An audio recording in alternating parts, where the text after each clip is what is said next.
Ang gusto mong maging, nasa harapan mo na. Ikaw lang ang pumipigil. Lagi mong iniisip, sana ganito ako, o sana kaya ko.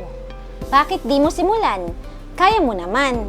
Lahat tayo may idea kung sino ang best version natin.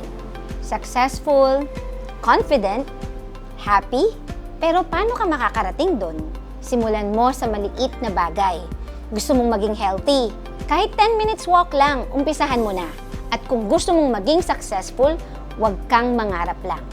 Gumawa ka ng maliliit na hakbang araw-araw. Ang problema kasi sa nakararami, masyado silang focus sa resulta, hindi sa progress.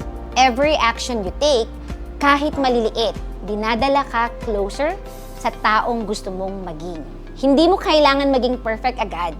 Ang importante, consistent ka. Kasi sa dulo, ikaw lang ang may control ng magiging ikaw.